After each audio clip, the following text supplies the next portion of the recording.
Ndagusuje mukunzi wacu ari nako nanaguha ikaze. Iyi ni KN Radio ishakira urukumbi ry'amakuru agezweho mu Rwanda ndetse no hanze yarwo. Ni mu karere ka Rutsiro niho hongeye kumvikana inkuru ibabaje, inkuru iteye agahinda bitewe n'ibyo aba baturage biboneye amaso ku maso na n'ubu kubyakira byabarenze.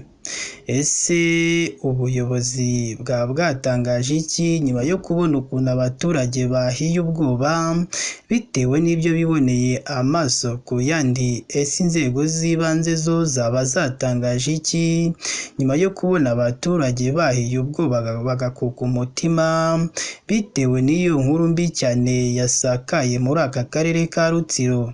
Ese iyo nkuru yabereye mu kahe gace? Ese yakorewe nde? Ibyo byose rero nibyo bikubiye mu makuru tugiye kubagezaho uyu munsi. Natwe icyo tugusabye ni uko ugomba kujya munsi y'iyi nkuru urabona ijambo subscribe cyangwa sabone, utukandaho n'akazugira kaza nako gakandeho.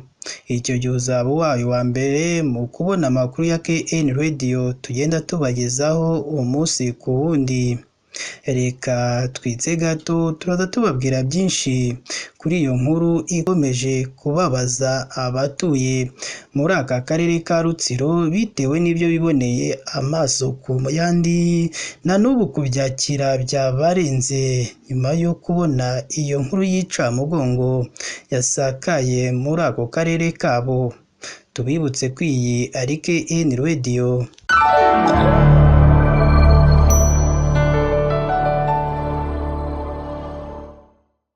Reka nongere mbahe ikaze rero bakunzi bacu.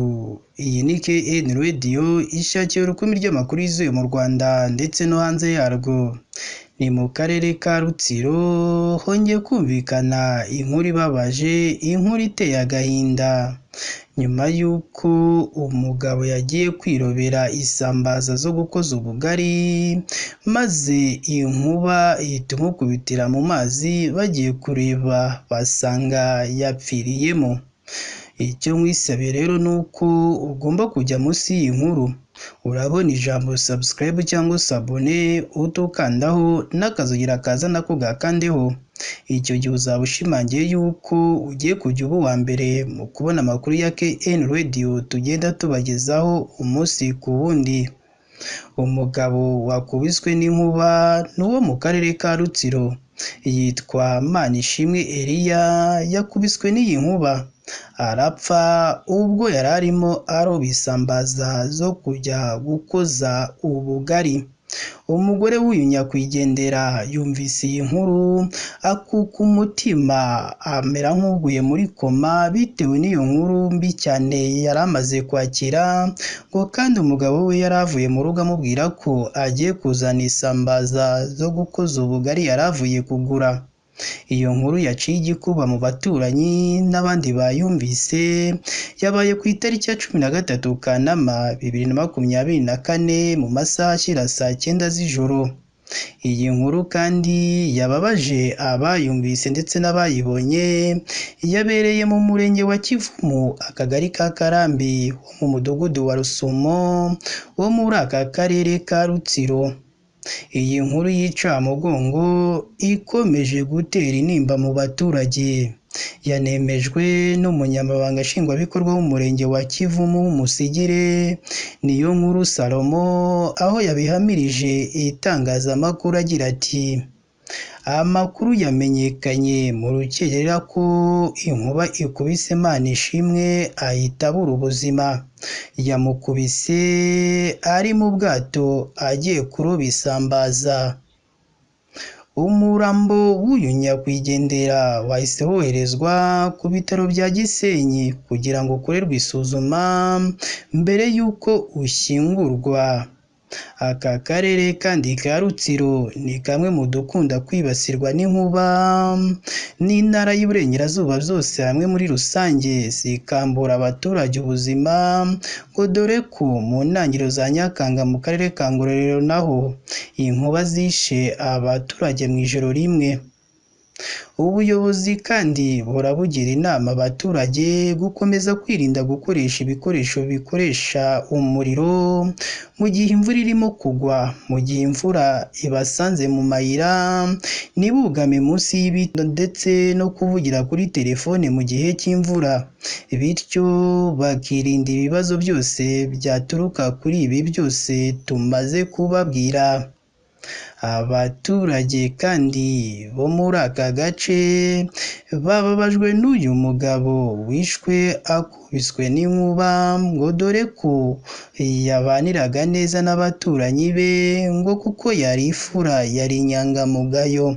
Ngo niyo mpamvu bamwe mu baturage bavuga ko baba bayimwohereje cyangwa ari imyuka mibi.